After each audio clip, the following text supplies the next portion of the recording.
Travel মেট YouTube চ্যানেলের পক্ষ থেকে সবাইকে স্বাগতম জানাচ্ছি। আমি তানহার হোসেন। আজকে আমরা ঢাকা টু থাইল্যান্ড ভ্রমণ করছি। আমার সাথে থাকছে আমার ৭ বছরের একটি মেয়ে এবং আমার ওয়াইফ। আমরা এই মুহূর্তে অপেক্ষা করছি বিমানের জন্য। কিছুক্ষণের মধ্যে একটি বাস এসে আমাদেরকে বিমান পর্যন্ত নিয়ে যায় এবং আমরা আমাদের যে সিটগুলো আছে, নির্ধারিত সিটগুলো, ওই সিটগুলোতে আমরা বসে যাই এবং বিমানবালারা কিছু দিক নির্দেশনা আমাদেরকে দিয়েছিল, কিছু নিয়মকানুন বলেছিল। এগুলো আমরা শুনতেছিলাম। আমরা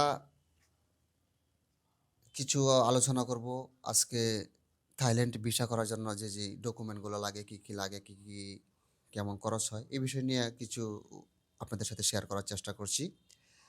আমি একজন ফ্রিল্যান্সার। আমার আমি অনলাইন মার্কেট প্লেসে কাজ করি। আমার যেসব ডকুমেন্ট লেগেছিল, একটি ভ্যালিড পাসপোর্ট, মিনিমাম পাসপোর্টের মেয়াদ থাকতে হবে ৬ মাস। এটা সবার জন্যই। এবং আমার কাছে চাওয়া হয়েছিল একটি ফ্রিল্যান্সার আইডি কার্ড। তাৎক্ষণিক আমার কাছে কোনো ফ্রিল্যান্সার আইডি কার্ড ছিল না। না থাকার কারণে আমি আমার যে প্রোফাইলের স্ক্রিনশট, যে মার্কেট প্লেসে কাজ করি, এই মার্কেট প্লেসের প্রোফাইলের স্ক্রিনশট, আমার ব্যাঙ্ক স্টেটমেন্ট, আমার ইন্টারন্যাশনাল যে ব্যাঙ্ক স্টেটমেন্ট আছে ওইগুলো দিলাম।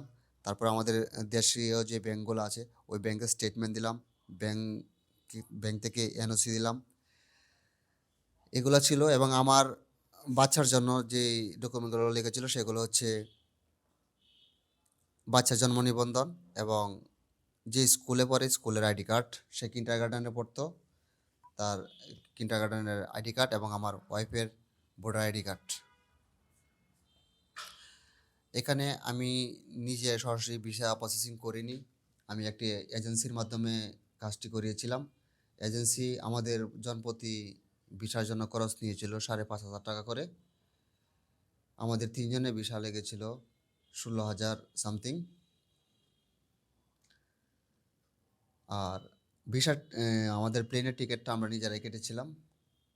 ওইখানে আমাদের ৩ জনের এয়ার টিকিট ছিল প্রায় ৯০,০০০ টাকার মতো। আমরা ৭ দিনের জন্য যাই, রিটার্ন টিকিট সহ। শেয়ার ট্রিপ থেকে আমি আমার টিকিটটি কেটেছিলাম। আমরা এই মুহূর্তে আছি থাইল্যান্ডের সুবর্ণভূমি এয়ারপোর্টের একদমই কাছে। আমরা এখান থেকে একটা বাস নিয়েছি, যে বাসের টিকিট পড়েছে ৪৩ বাত করে। আমরা যাব সুবর্ণভূমি এয়ারপোর্ট থেকে থাইল্যান্ড পাতায়াতে, ব্যাংকক থেকে পাতায়াতে। জনপ্রতি আমাদের টিকিট পড়েছে ৪৩ বাত করে।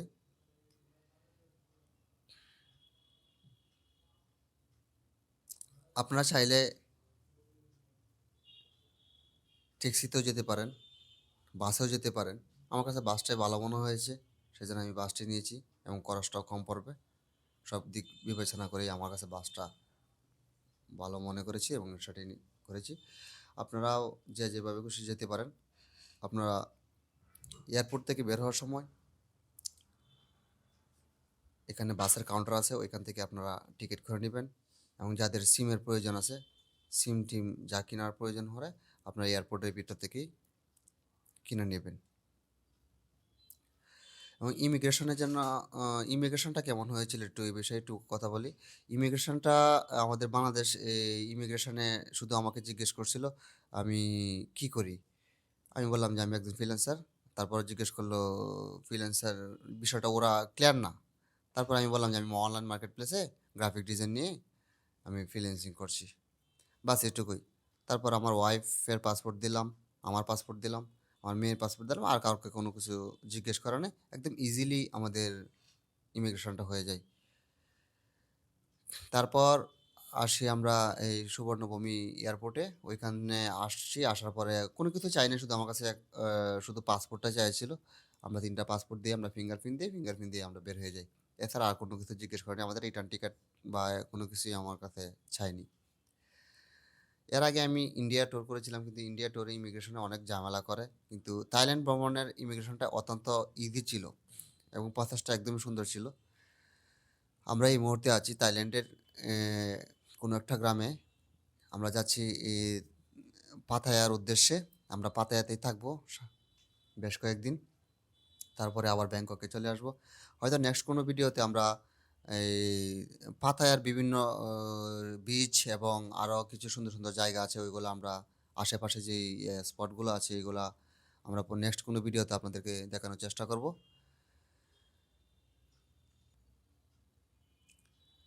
থাইল্যান্ডের রাস্তাঘাট এবং বাড়িঘরগুলো অত্যন্ত সাজানো গোছানো একদম পরিষ্কার পরিচ্ছন্ন।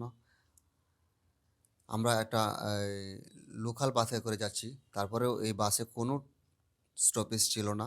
একদম সুবর্ণভূমি এয়ারপোর্টের ভিতর থেকে উঠেছি। একদম থাইল্যান্ডের ওয়াকিং স্টেটের কাছাকাছি গিয়ে আমাদেরকে নামিয়ে দেওয়া হয়েছিল। ওইখানেই মূলত বাসের স্টপেজটা। ও আমাদের বাস থেকে নেমে প্রায় ২.৫ কিলোমিটারের মতো দূরত্ব ছিল আমাদের হোটেলটা। ওইখান থেকে আমরা একটা ট্যাক্সি করে আমরা হোটেলে চলে যাই। সব কিছু মিলে অনেক ভালো লেগেছিল। তো সবাই ভালো থাকবেন, সুস্থ থাকবেন, সুন্দর থাকবেন এবং নেক্সট ভিডিওতে আমরা থাইল্যান্ডের বিভিন্ন বিচ এবং ওয়াকিং স্ট্রিটের আশেপাশে যে জায়গাগুলো আছে হোটেল-মোটেল এগুলো আমরা দেখানোর চেষ্টা করব। হোটেলের খরচগুলো কেমন, খাবারের কী অবস্থা হয়েছিল এগুলো আমরা নিয়ে একটু শেয়ার করব। ধন্যবাদ সবাইকে।